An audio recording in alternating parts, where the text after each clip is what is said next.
What's going on, beautiful people? It is I, your flying locomotive and faster than a speeding bullet SuperCliff, coming at you live with a brand new video. And for today's majestic and fantastic video, we are continuing with Mark Waid and Rick Mora's Batman Superman World's Finest, issue number 8. But before we continue onward to the adventures of DC's World's Finest, if you are new to the channel, then smash that like and subscribe button. That way you guys never miss out on anything that's happening on this lovely channel. And because you managed to cross over 1,000 subs, let's raise the bar and go full on Super Saiyan as we try to reach 200 more subs before the end of 2022.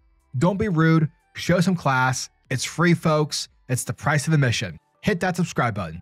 Thus, without further ado, let's get super with World's Finest, issue number 8.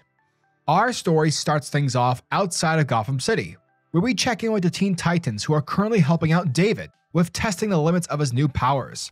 And in case you forgot, here's a quick recap. For David is from an alternate universe, who was sent over to the main DC universe by his parents because their homeworld was literally seconds away from blowing up.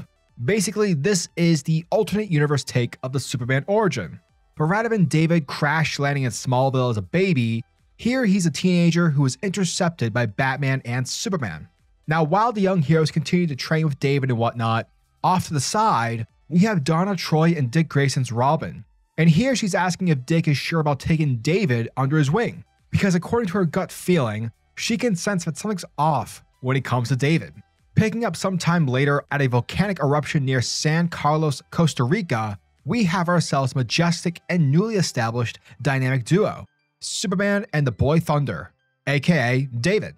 Now, while they do what needs to be done when it comes to being superheroes, Clark mentions that he needs to teach David the importance of protecting a secret identity, which means he needs to start wearing a mask, in order to help maintain safety and that, he can live a normal private life. Clark also mentions that the reason he himself doesn't wear a mask is because he doesn't want to give the public the slightest reason to not trust him. Basically, it's because, I'm Superman, and so if I mess up, then the mask I wear will still cause others to fear me. And so I don't want that to happen. Also, I'm pretty tired of the whole injustice trope, the evil Superman cliche. So yeah, I ain't about that life. Suddenly, Batman via comms gets into contact with Superman, and he's asking for help in dealing with a situation that is happening over in Gotham. Because it turns out the mischievous Key, who is an old school Justice League villain from way back in the Silver Age comic book days, is right now trafficking psychotherapeutic chemicals into the city, and he's also currently broadcasting a message across all the major media outlets, spearing the message that he has placed Gotham in ultimate lockdown, with a citywide astral blanket of a massively amplified degree of animophobia that induces a crippling fear of doors and windows within Gotham's population. And we are seeing this being played out everywhere. We see panicking civilians in subways and elevators, locked police officers in their vehicles and the precincts, barred firemen from entering burning buildings full of occupants who can't even exit, as well as stripped hospital patients from their urgent medical care of doctors who can't reach them. Everyone is afraid of doors, and the only thing that will open the doors is $5 billion via untraceable currency delivered to a remote location that the Key has given to the authorities. Now, with Batman letting the Man of Steel know that he's already got a friend of theirs who's working on an antidote, Superman and Boy Thunder rush over to help Gotham, because for all intents and purposes, the Dark Knight and the Boy Wonder are also victims of the Key, since both Batman and Robin, live in Gotham. So yeah, eventually once the supers arrive in Gotham City, Batman directs the heroes to all the emergency situations. Now, in the midst of the situation, David wants to lend his help, to which Batman leads the Boy Thunder on a separate mission over in West Gotham. Eventually, David finds himself directly above a coal mine, and David begins to question Batman's, decision, considering the fact that David's powers are fire-esque based. So yeah, what's the point of setting me inside an area that's filled with highly flammable coal?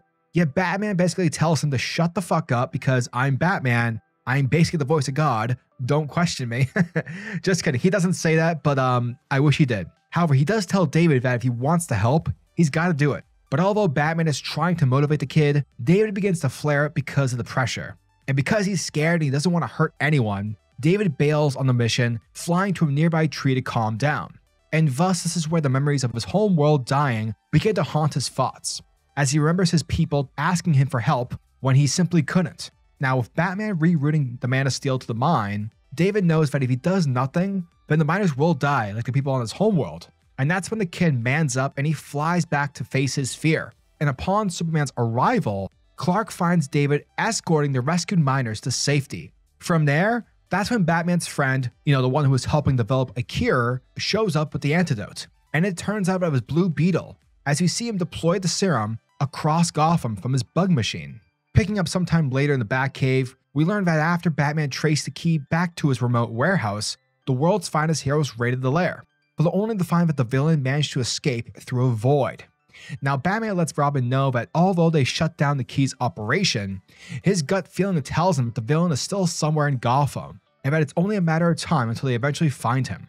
Meanwhile, Superman expresses how proud he is, and he commends David for rescuing the miners. But then he asks about what it was that gave him the courage to go back. But that's when David tells the Man of Steel that it doesn't matter. But that's when Kara steps forward and tells Clark that, she's got this. To which he then takes David out for a walk, where she shares her own pain of enduring the destruction of her own planet of Krypton and the inevitable annihilation of Argo City. And she lets him know that although Clark was only a baby when he lost their home, for Kara, she was 15 years old. And so basically that experience left her with survivor's guilt, which makes her feel that she didn't deserve to survive, whereas everyone else she knew and grew up with perished. Basically, Kara is explaining that, because of this, she wants to make sure that David knows that she understands what he's going through, and that if there's anything that he needs, she'll be there for him. But David hesitates to agree with what she's saying, because it's in that moment where the nightmares of his parents' death begin to haunt his head, as though he played a role in the destruction of his homeworld. Elsewhere, the Key reports back to his mysterious partner in crime, who's holding him accountable for his actions. But the Key makes it clear that this was only a setback caused by the fact that he wasn't planning on the attack on Gotham to be in fear by people outside of Gotham. He didn't anticipate Superman to complicate the matter by bringing along their sidekicks, which intrigues the mysterious partner who expresses his love for sidekicks, since they're so delicate. And that's when he reveals himself to be none other than the Dark Knight's greatest enemy and Gotham's worst nightmare. The man, the myth, the legend, the clown prince of crime, the Joker. And that, folks, was the end of Batman Superman World's Finest, issue number 8. And thank you guys for checking out my video, as it truly means the world to me. Once more, Mark Waid's writing and that of Rick Moore's artwork kicks a ton of ass. As I've been saying since the beginning of this series, the stories that are being told are charming and fun. They don't take themselves too seriously, but nor are they, goofy. Mark Waid is never making fun of the characters, nor is his writing saying heroes are silly. Straight up, this story is fun, and because they're fun, let's have fun with them. Overall, great stuff. And plus, now that we know that the Key, a fun little silly character from the 60s is teaming up with the frickin' Joker, that only spells out more fun to come for this series. So yeah, as always, I'm your majestic say over at SuperCliff, and if you guys are new to the channel, then do me a solid by smashing that like and subscribe button, and also the notification bell so that you'll never miss out on an upload, and so that you'll always be kept up to date with your favorite top tier comics happening in the comic book world. Now tell me, what are your thoughts and opinions on this issue? Are you guys excited for issue number 9? Let me know down in the comment section below. And until the next video, peace. Giggity go.